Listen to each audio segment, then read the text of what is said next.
뉴스 브런치.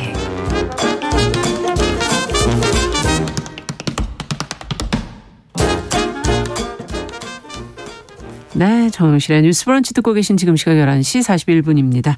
이번에는 대중매체와 사회문화 현상을 좀 깊고 넓게 들여다보죠. 손혜정의 문화비평 시간입니다. 어서 오십시오. 네, 안녕하세요. 네, 손혜정 문화평론가 잘해주셨는데요. 저희가 이제 12월 마지막 주라 앞서 환경에 관한 저희가 1년간의 결산을 좀 한번 해봤거든요. 네. 문학에도 한번 정리를 좀 해봐야 되겠죠. 2021년. 네. 어떤 키워드로 좀 정리를 해주시겠다고요? 세 가지 키워드를 가지고 왔는데요. 오늘이 마지막, 그러니까 2021년 마지막 손희정의 문화비평이어서요. 그러니까요. 한 해 동안 함께해 주신 청취자분들께 감사드리는 마음으로 좀 준비를 했습니다. 네. 첫 번째 키워드는 OTT 춘추 전국시대와 K-컨텐츠입니다. 2021년을 정리하면서 OTT 서비스의 확장을 이야기하지 않을 수가 없는데요. 장기화된 코로나 팬데믹과 함께 한국에서 본격적인 OTT 시대가 열렸습니다. 춘추 전국시대라고 말씀을 드린 건 해외 OTT 서비스하고 국내 OTT 서비스가 한국에서 이제 본격적인 경쟁을 시작했기 때문인데요. 넷플릭스, 디즈니 플러스, 애플 플러스 TV, 아마존 프라임의 유튜브까지 이런 해외 서비스들하고 웨이브, 왓챠, 티빙, 쿠팡플레이 등 국내 서비스가 진짜 숫자가 많군요. 네, 격돌하고 있습니다. 특히나 이제 OTT 서비스가 직접 제작하는 오리지널 시리즈를 통한 경쟁이 격화되고 있어서요. 뭐 넷플릭스의 오징어 게임이나 지옥이라든가 웨이브의 이렇게 된 이상 청와대로 간다 등 오리지널 드라마가 서비스의 경쟁 파워로 떠오르고 있습니다. 네. 뭐 이런 이제 오리지널 뿐만이 아니라 각각의 OTT에서만 볼 수 있는 또 콘텐츠를 유치하기 위해서 굉장히 뜨거운 경쟁이 이뤄지고 있다고 해요. 네. 게다가 이제 최근에 무한도전으로 유명한 김태호 PD 있잖아요. MBC 퇴사 전에 마지막 작품으로 먹보와 털보라는 이제 작품을 지금 선보였는데 이걸 넷플릭스에서 공개를 했거든요. 그리고 이걸 마지막으로 MBC를 떠나서 이제 넷플릭스와 작업을 더 할 거다라고 밝히면서 어떻게 보면 예능도 그러니까 김태호 PD가 이름이 가지고 있는 상징성이 있잖아요. 공중파 예능을 이끌었었던 사람이기 그렇죠. 때문에 예능 자체도 공중파 시대가 막을 내리고 OTT 시대가 열리는 것 아닌가 이런 식의 전망이 나오고 있습니다. 네, 정말 많은 그 OTT 서비스들이 지금 등장했구나. 그 안에서 또 자체 제작들을 엄청나게 하고 있구나 하는 것도 지금 느끼게 되는데 오징어 게임, 뭐 지옥 이런 걸 보면은 OTT 서비스 자체가 또 올해 K-드라마의 어떤 열풍의 배경이 된 거 아닌가 이런 생각도 들어요. 네, 그렇습니다. 그래서 제가 이제 OTT 춘추 전국시대와 K-컨텐츠를 묶어서 하나의 키워드로 만든 이유이기도 한데요. K-팝과 K-드라마를 필두로 하는 한류는 사실 이미 2000년대 초반부터 한국 사회의 중요한 키워드였습니다. 그렇죠. 겨울연가라든가 맞아요. 대장금 기억하실 텐데요. 또 대만에서는 그렇게 그 당시에 한국 공포영화가 열풍을 불러오기도 했었거든요. 국가마다 좀씩 차이가 있었군요. 네, 그래서 이런 K-드라마와 영화의 인기가 이어지다가 2000년대 중후반이 되면 K-팝 아이돌 시장이 이어받게 됩니다. 당시 이명박 정권이 신성장 동력이라고 한류에 주목을 하면서 크게 이제 공들였던 산업 분야이기도 했죠. 그래서 이 시기에 K-컬처에 대한 관심이, 뭐 K-컨텐츠에 대한 관심이 아시아를 넘어서 전 세계로 확장되었다라고 할 수 있을 텐데요.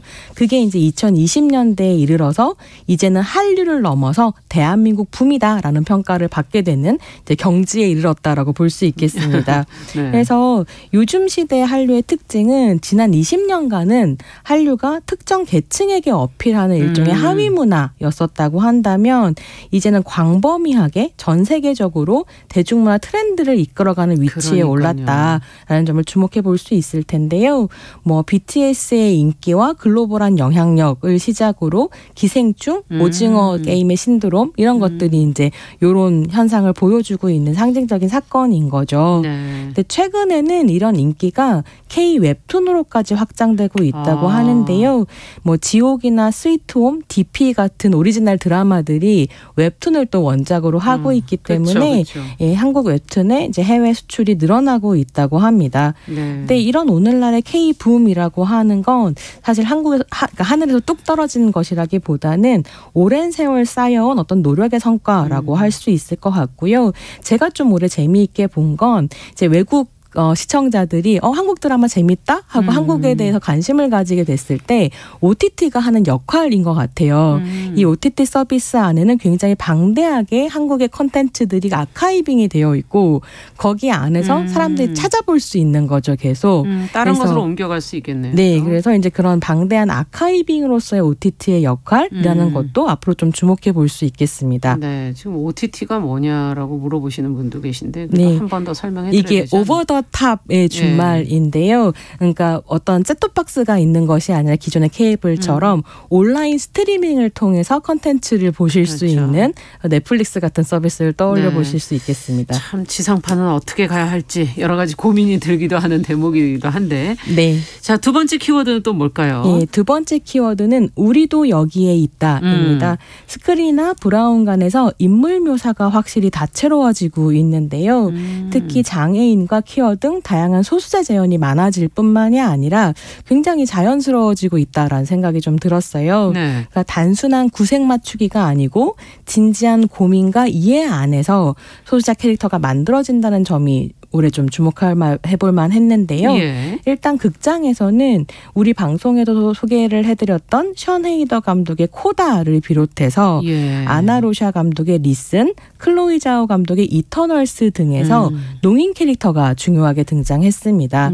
특히 코다와 이터널스에서는 농인 배우 당사자가 그 농인 캐릭터를 연기해서 주목을 좀 받았는데요. 이터널스 이야기를 좀 드리고 싶어요.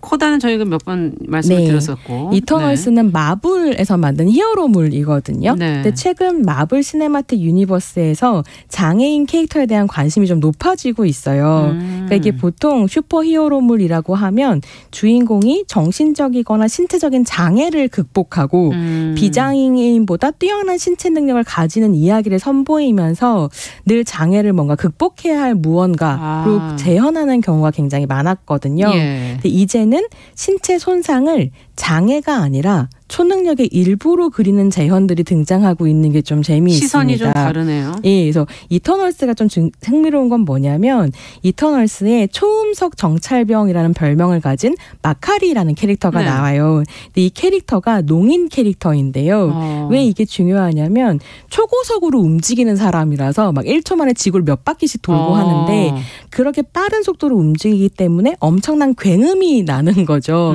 근데 이 사람은 듣지 않기 때문에 그 굉음으로부터 자유로울 수 있어서 초고속 능력자일 수 있는 이제 이런 식의 설정이 나오게 됐는데요. 어떻게 보면 이런 식의 이제 신체 손상 자체가 그냥 말하자면 능력이 되는 그것이 단점만이 아닌 또 다른 부분에서의 그 다른 특징을 가질 수 있는 뭐 시선이 정말 다르네요. 그래서 이 캐릭터 자체를 미국의 농인이고 흑인이고 여성인 배우 로렌 리들로프가 연기를 했는데요. 영화 안에서 수어를 사용하거든요. 그래서 또 미국 안에서 수어를 배우는 사람들이 늘어났다라는 이야기도 있었습니다. 지금 소개해드린 작품들은 한국 작품은 아니지만 한국 관객과 영향을 주고받았다는 점에서 우리가 좀 함께 살펴볼 수 있는 문화 현상이었습니다. 그러면 한국 작품 중에서도 한번 좀 찾아볼 만한 건 없을까요? 네, 올해 이제 우리가 만나볼 수 있는 한국 작품 안에서 좀 흥미로웠던 부분은 퀴어 재현이 많아졌다는 점이었습니다. 그러니까 케이블 드라마나 OTT처럼 좀 더 유연하고 열린 세계관을 가진 작품이 많이 제작되면서 이런 식의 퀴어 재현도 좀 가능해진 것으로 보이기도 하는데요. 2021년 초에 JTBC 드라마 런온에서 배우 수영이 연기했던 캐릭터가 레즈비언 캐릭터였었어요.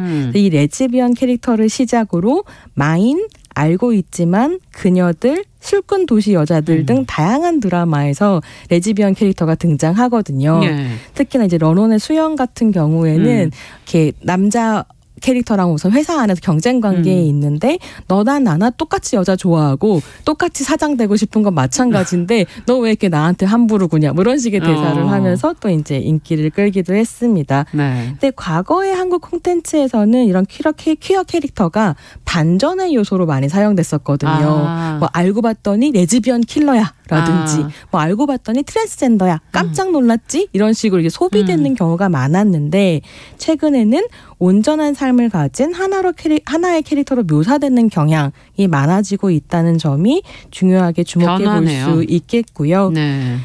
또 사실 생각해 보면 이렇게 한국 드라마에서 퀴어 재현이 전환되었던 중요한 계기가 2010년대에 SBS에서 방영했었던 작품인데요. 네. 인생은 아름다워. 많이 기억하실 거예요. 김수현 작가의 작품이었고 송창희, 이상우 배우가 게이 커플을 연기를 했었거든요. 당시에 엄청나게 반발이 많았고 동성애 재현에 반대하시는 분들이 막 신문 광고를 내고 그랬었어요. 근데 11년이 지난 지금을 보면 격세지감이 좀 느껴지고요. 그러네요. 이 역시 퀴어에 대한 이해가 넓어지는 흐름 안에서 등장한 변화라고 좀 볼 수 있겠습니다. 네. 자, 그렇다면 또 키워드가 지금 2개밖에 안 갔어요. 세 가지로 오늘 해주신다 그랬는데. 네, 마지막 키워드는 여성 감독은 영화를 만든다입니다. 이건 어떤 의미로? 네, 코로나가 극장가를 굉장히 쓸쓸하게 만들기는 했지만요. 그런 와중에도 눈에 띄는 여성 감독 작품들이 많이 개봉을 했었어요. 진짜 그랬던 것 같아요. 네, 그래서 한국 상업 영화로는 장르만 로맨스와 연애 빠진 로맨스의 선전을 소개를 좀 해드려야 될 것 같은데요. 장르만 로맨스 같은 경우에는 개성 있는 연기로 사랑을 받았던 배우 조은지 씨 많이들 좋아하시죠. 네. 조은지 씨의 상업영화 연출 데뷔작이었습니다. 그렇군요. 감독을 한 건데요. 유승용 배우가 주연을 맡아서 또 조은지 감독이 잘 요리한 유승용식 코미디를 선보였습니다. 이 작품에도 또 게이 캐릭터가 등장하면서 이 영화 역시 한국 퀴어 영화 리스트에 이름을 올리기도 했고요. 그리고 독립영화 씬에서 여성의 성과 사랑에 대해 솔직하게 말하는 영화들을 만들면서 주목을 받았던 정가영 감독이 상업영화로 옮겨서 연출한 연애 빠진 로맨스가 또 관객들의 사랑을 받았었는데요. 전종서, 손석구 조합이었고요. 고양이 같은 여자와 강아지 같은 남자의 어떤 알콩달콩한 밀당 이런 것들을 선보였었죠. 그래서 한동안 이제 한국 스크린에 로맨틱 코미디 로코가 잘 안 만들어지기도 했었는데 이 작품의 인기를 계기로 한국 스크린에 로코가 기한할 것인가라는 이제 또 기대를 하게 하는 작품이었습니다. 뭐 독립 영화에서도 10개월의 미래, 최선의 삶, 갈매기, 휴가 등 다양한 여성 감독 작품이 등장해서 호평을 받았고요. 다큐멘터리에서는 너에게 가는 길, 왕십리 김종분 등도 여성 감독의 작품으로 지금 우리에게 꼭 필요한 이야기를 해주는 작품들이었습니다. 우리가 또 소개해드린 작품들도 여기 있고요. 꽤 있고요. 그래서 좀 재미있는 게 2019년이 여성 영화의 새로운 물결이라는 이제 평가를 받을 정도로 굉장히 다양한 여성 감독의 여성 서사들이 등장한 해였었거든요. 정직한 후보, 벌새, 우리 집, 매기 그런 작품들이 있었는데요. 이게 한 번 반짝하고 사라지는 흐름일까라는 생각이 들었었지만 사실은 2021년까지 굉장히 쭉 이어지네요. 이어지고 있는 것 같고 이런 식의 흐름이라고 하는 건 어떻게 보면 더 많은 여성 영화를 보고 싶다 혹은 더 많은 다양한 영화를 보고 싶다라고 이야기하는 관객들의 목소리 덕분이라는 생각이 좀 들기도 했습니다. 그러네요. 그래서 다양한 영화를 좀 보고 싶다. 정말 그런 마음이 있죠. 네. 그래서 이제 오늘의 키워드들은 어떻게 보면 청취자들께서 함께 만들어주신 키워드이기도 하다는 점에서 꼭 소개를 드리고 싶었고요. 이런 와중에 또 이제 해외 영화에서도 사실 여성 감독들이 약진을 하고 있거든요. 그 분위기도 같이 좀 알고 싶네요. 그래서 요즘에 이제 개봉을 하고 있는 티탄이라는 작품 같은 경우에는 줄리아 디크르노라는 감독이 만들었는데 공포 영화를 계속 만들어 온 감독이에요. 근데 이 작품으로 칸느에서 황금종려상을 받았거든요. 근데 이제 황금종려상을 단독으로 수상한 최초의 여성 감독이기도 했었던 거죠. 이 작품이 올해의 문제작이라고 할 만하고 헐리우드에서 활동하는 클로이 자오 같은 경우에는 노매드랜드와 이터널스 두 편의 영화를 선보였었고요. 아주 인상적인 영화들이었는데. 올해의 여성 영화로 꼽을 만한 마블의 블랙 위도우 역시 여성 감독인 케이트 슈틀랜드. 대표작들이 거의 여성 감독들이 많군요. 지금. 네, 그렇습니다. 근데 뭐 그럼에도 불구하고 박스오피스 상위에 있거나 굉장히 큰 버짓이 들어가는 영화는 여전히 남성 감독 작품들이 더 많기는 하고요. 그래서 내년 내년에는 또 더 많은 여성 감독의 좋은 작품들 만나고 싶다는 생각입니다. 네, 제인 캠피온 감독 영화도 저도 최근에 봤었는데. 네. 파워 오브 도그 보셨군요. 네. 10년 만에 돌아온 컴백작이어서요. 역시 그 느낌은 그 제인 캠피온 그 자체가 가진 그 느낌 그대로 또 좀 색다르게 바라보는 그런 영화였던 것 같아요. 예. 앞으로 또 어떻게 기대를 하시는지 2022년에는 또 어떤 변화가 올까요? 네, 이런 식의 이제 흐름이라고 하는 건 단발적인 것이 아니라 그야말로 흐름이니까요. 내년에도 더 다양한 재현, 더 다양한 작품들 많이 나왔으면 좋겠고 뉴스브런치 통해서 또 청취자들께 소개해드릴 수 있으면 좋겠습니다. 네, 올해 대중문화계에 주목할 만한 흐름을 3가지 키워드로 좀 정리를 해주셨고요.